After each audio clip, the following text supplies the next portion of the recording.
What if I told you there is a secret world of tiny creatures with incredible powers beyond the realm of human imagination? When you realize the phenomenal abilities of these tiny little animals and what they're truly capable of, in comparison, we are just big, clumsy giants. I've devoted my life to unlocking the secrets of these miraculous mini monsters. I'm teaming up with a scientist friend, and we're going to the very edge of the world to find them. Which way? It's in the bush. I got one. Behind you, behind you. Did you get it? He's got me. Looks like a dinosaur, straight up from the dawn of time. That's the perfect killing machine right there. I'll show you, pound for pound, they stack up against any creature that ever roamed the earth. Bite that. Oh! He destroyed my sensor. This is in the realm of superheroes. Size does not matter, especially when you're a little giant.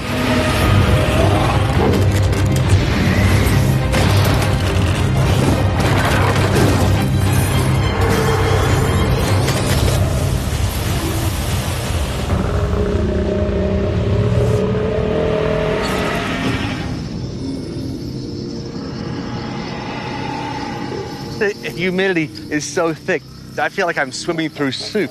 But that's why we have to come here now. Oh, yeah. Because today, we're gonna catch one of the most extraordinary small animals, and we will only find it on the surface right now for the next few weeks. That's it.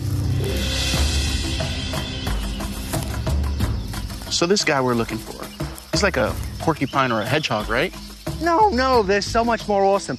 Yes, it has quills like a porcupine, but it is a lot smaller and yet a lot bigger in terms of its capabilities. On offense, as a predator, it's unstoppable. But in terms of defense, it's even more intimidating. Yeah? Oh, yeah. Today, we are deep in the rainforest of eastern Madagascar looking for one of the most unique little giants in the world, the lowland streaked tenrec.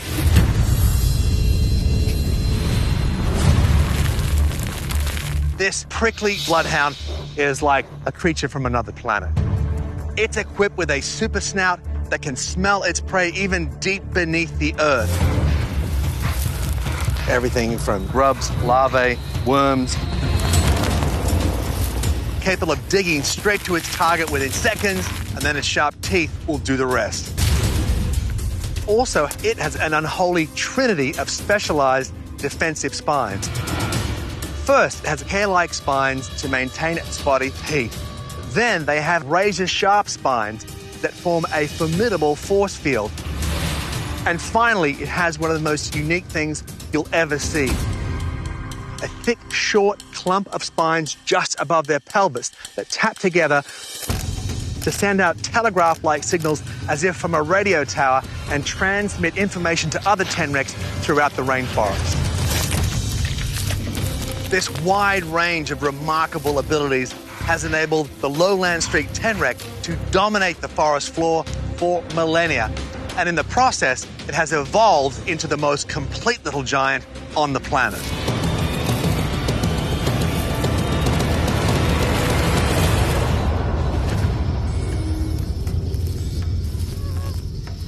The wet season in this rainforest is the only chance you have to see one above ground. Yeah? Because now that the earth is waterlogged, that brings up the worms and the other invertebrates, and that means the tenrecs have to come up as well. Now, here's the problem. There are levels of earth here that provide opportunity for a digging animal to escape us. Here, check this out. And all they have to do is dig down a few inches, get below this dark topsoil, this blanket of roots, in between the sand, and bang. They've got a highway in every direction. And you can actually run your hand, like I am here, straight underneath. See that? The topsoil, it's like a web of fine roots and tendrils. Underneath that, you start seeing the sand, the sandy soil. Wow, ground is so soft. And this is perfect cover for a tenrec. He's got an escape route, 360 degrees. Wow. So here's the bottom line. If we let the tenrec dig just a couple of inches into this topsoil, we'll never catch him. That's crazy. The key is to keep him moving. So as soon as you see it, we got to keep that tenrec running till we have it in a net. If it stops and digs, it's in the wind. Let's push on. You'd think this canopy would give us some relief from the sun. Oh, it does. But it doesn't mean it's cooler. Yeah. It becomes effectively a giant steam room in here.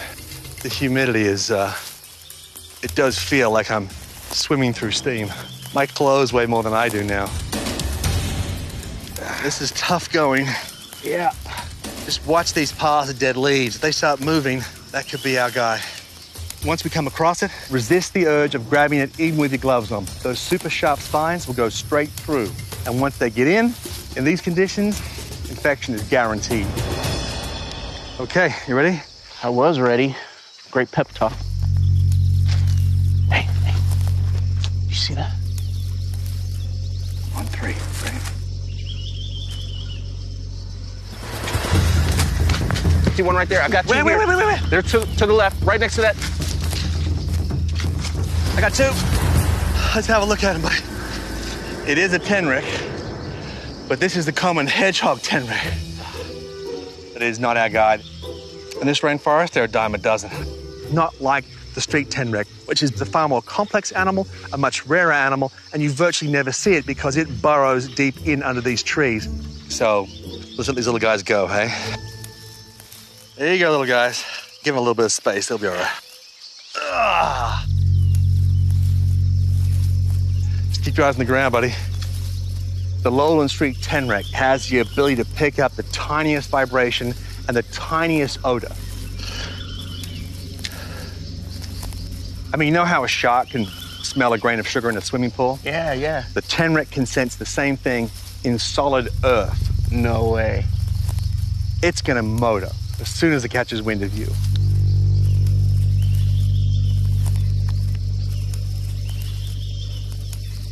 Oh, lemur to your right. I see him. Hey, buddy. Hey, buddy. Look at that. There's another one over there. Oh, yeah. 2 more. There's a whole family of them. And what I love about this section of the rainforest is that nobody hunts these animals. Yeah. And so they have no reason to fear us. The only thing they fear is the predation of the fusa, a tree-climbing cat-like creature that specializes in hunting lemurs. You see why some people call this place the 8th continent? Yeah. Well, it's huge. It's the 9th largest island in the world, including Australia. Okay. Hang on. I see something right now. Oh, yeah? Look up there. I don't see anything. Let's get up on this side. Nice and easy. You see that? We got action. I'm gonna go left. You have to go right. Nice and quiet, nice and steady, but once they go, it's game on. We all go. All right.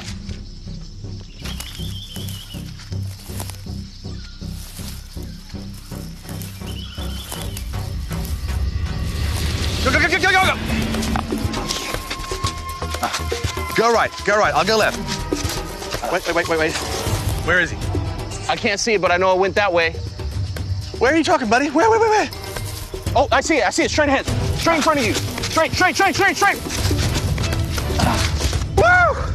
Got it? We got him, baby. We got him. All right. Easy, little guy. No one's gonna hurt you. Isn't he something? It's like a little living gem. I mean, look at him. It's like something from another planet. Those beautiful golden black hairs, that big crown of thorns, incredibly sharp quills. And look at that super sensitive snout. Oh, yeah. Look at him flare up those spines. This was definitely worth all the sweat. Oh, my man. Let's get back to your lab, eh? Yeah. This is a once-in-a-lifetime opportunity to get this tenrec up close, to see its olfactory senses in action, the multifunctional nature of its quills, its digging ability, so we can see scientifically how this little creature dominates its environment.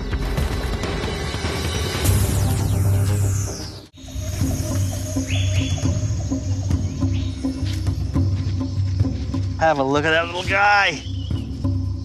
Look at him, waving about that little snooter, taking in all that data wherever he looks. He's just analyzing everything. Oh, there's no doubt. That snout is everything to a tenrec. I mean, even in reproduction, if the female is receptive, she will allow the male to begin a ritualized scent courtship by sniffing her from neck to tail. But if she does not appreciate his attention, the female will stab him repeatedly in the genitals with her rear-facing spines. Ouch. That's some tough love for you. So, first things first, we'll get a weight reading, 3.75 ounces. That's less than a boiled egg. Yeah. We'll get his length. He is 4.5 inches. Nice. Now, I want to start off with his offensive capabilities. All right. Which means hunting his prey. Its primary weapon is its sense of smell, because the tenric's olfactory senses are second to none. Absolutely. It can pick up chemical trails and vibrations in a way that is highly attuned to its environment. That's completely true. This animal can swim through the dirt completely blind, pick up that chemical scent, and grab whatever prey is buried in dirt. In that case, I want to see it hunt for a worm. Okay. How you want to do that? We'll take the terrarium, fill it with dirt, hide a worm in it, put the tenric inside, and let's see if the tenric can find it.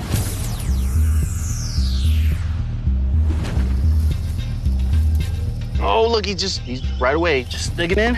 Here he goes. Oh, wow. Man. He is straight into it. Oh, he's right on target. Look how quick he is. He's fast. He is ripping through that dirt and making a dash right to that worm. Bravo, little tenrec. Bravo. Oh, man. Let's see what we got. All right. You can see him getting in closer and closer to his target. He's honing in. Look at that. Bang. Yeah. Got it. We had that worm buried in there at least 5 inches deep. That's a body length below ground, and he was able to smell it instantly. I'm also not that surprised. I mean, have a look at the physical olfactory system of this tenrec. It's huge. The snout-to-body ratio is one of the biggest in the entire animal kingdom. And scientists have found that tenrecs have twice as many neural pathways to detect and decipher smells as most any other animal on the planet. As you know, mate, there are many animals with a famously keen sense of smell. Sharks, elephants, brown bears. But if they had to smell something through a solid material like dense earth, soil, they couldn't hope to compete with our little tenrec. There are very few animals with that kind of specialized scent ability. I'll wager if you were to put a tenrec up against, say, a bloodhound, which have a legendary snouting capacity, that would actually be a very interesting contest. Let's scale up our 4-ounce tenrec to the mass of a 100-pound bloodhound and set them off to find a couple of bones buried deep in the backyard. The bloodhound would be able to sniff out a bone buried 40 feet underground. But our titanic tenrec would be able to hone in on a bone 133 feet deep. That is one special sniffer. And on top of that, unlike the poor bloodhound, who can only smell the delicious bone, our tenrec could actually dig all the way down and get it. He's an underground heat-seeking missile that cannot be stopped. That is one special little giant. That's impeccable offense. Absolutely. That ability to smell its prey has been crucial to the tenrec's survival in this hostile rainforest, and that's just one example of his amazing environmental awareness. What's even more remarkable is that all lowland streaked tenrecs in the forest are effectively networked together, like all us human beings being on one cell phone network.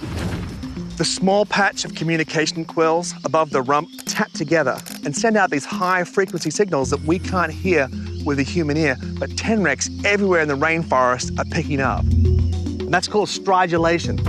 It's like a private telegraph office on their butt, which sends out ultrasonic signals which penetrate the entire rainforest to provide early warning to all its family members.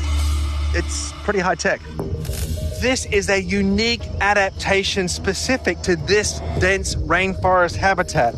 And this tenrec is the only mammal on Earth that can do this. Those specialty quills that send out an audio signal, I've got to test it. I like it. How do we do that? Okay, check this out. Oh, yeah, buddy. New toilet. What is this? This is an ultrasonic sensor. It picks up high-frequency sounds that the human ear can't detect.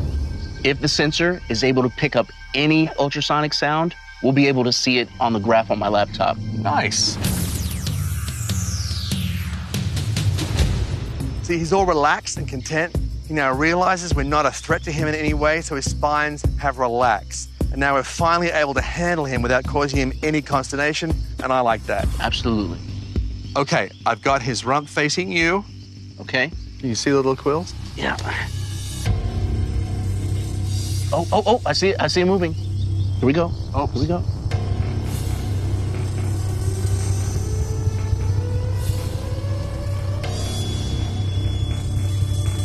We actually got a reading. Oh, what? Right, check this out. All right, show me the money. You see this range of frequencies? Mm-hmm. Yeah. That right there is your tenric having a conversation that we cannot hear whatsoever. That is impressive. And look at the detail in these frequencies. Amazing. This is a legitimate language. If only we knew what these modulations really meant. Just looking at all these undulations, what do you think he's saying? I think he's saying, stay clear, two smelly giants have got a hold of me. Prepare me a welcome party when I escape. That's what he's saying. But you have absolutely proved that it's communicating using those quills. Oh, yeah. That's really impressive, Billy. So from an animal behavior point of view, where do you put the stridulation? Offense or defense? Honestly, I think it enhances both. If you've stumbled across a great hunting ground and you send the signal, hey, this is where the food is, that's an offensive plus. And if you can use it to let the rest of your family know, stay away, bad guys here, that's a massive defensive plus. And if that doesn't work, he saves his most devastating defense for up-close encounters of the personal kind, those razor-sharp and deceptively strong quills. If you back up a tenrec enough, eventually he will charge you like a bighorn sheep and drive those spines right into your face. I've got to see the quills on the back. Is there any way for me to see how hard they are? Absolutely. I mean, all quills, whether it's a porcupine or indeed our little tenrec, are modified hairs, which means they do fall out consistently. Yeah? I bet if we have a look in the carrier, we'll find plenty. Yep, here, got one. Look at that. That is strong and incredibly hard. The question is, how hard? Well, let's find out. This is a durometer, and when you press into a material, it's actually giving you a resistance reading that lets you know how hard the material actually is. So the harder the material, the higher the number reading. Yes. Got it. I'm gonna have to get a baseline reading on this piece of bamboo, which is a pretty tough material. And then I'm gonna press this needle down into the quills so we can compare the hardness between the two. Let's do it. First, bamboo. 39.5. Got it. Let's put the quill down there. You ready? It's in there. What you got? 79. I got a hardness reading of 79. That's twice what the bamboo was. And this, I mean, feel this. This is I know, thick. this is thick bamboo. So basically, the tenrec is walking around with metal spikes. Wow, no wonder it carries itself in such a fearless way. Think about it. It's got these metal spikes. It's got...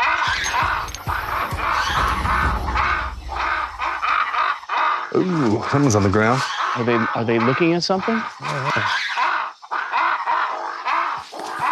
Oh, snake. Look at that. Look at that. Where? Look at that. Where? I don't even see it. Right there. Look up. Oh. Bull snake. Oh, my gosh. You do not want to get bitten by one of these boys. This has a ton of venom. Oh, watch out. Oh, got him. Oh, my gosh. There we go. A bull snake specializes in hunting animals that burrow. So he's one of the predators that tries to catch our tenrec unaware. Let's put him away safely over there. This is good. Off you go. There you go.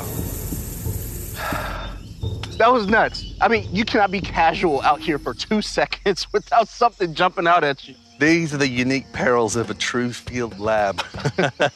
All right, excitement over. Should we try this again? Let's get back to it. Look at those quills. They're all flared up.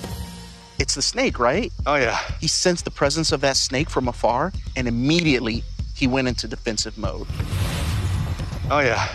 He goes from nice and relaxed to full forward in a split second.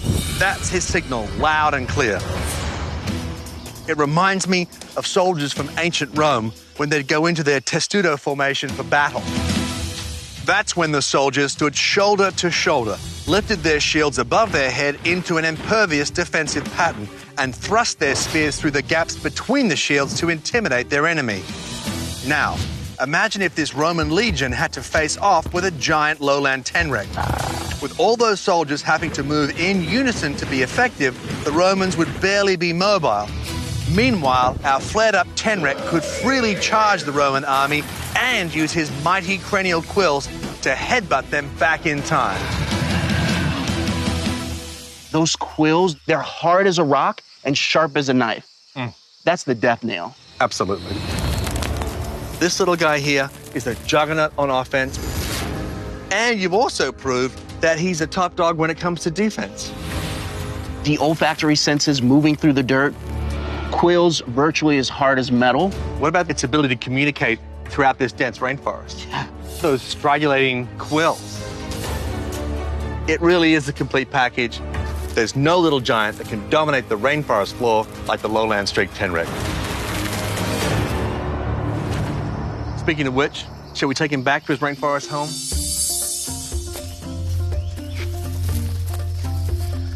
All right, little guy. The MVP of the tropical rainforest. Absolutely fearless. What astonishes me is that the lowland streaked tenrec fits easily inside the palm of my hand and yet dominates everything below the surface of this rainforest. Could you imagine if it was the size of an elephant? An elephant with spines? Yeah. With tenrec spines, like the length of spears? Exactly.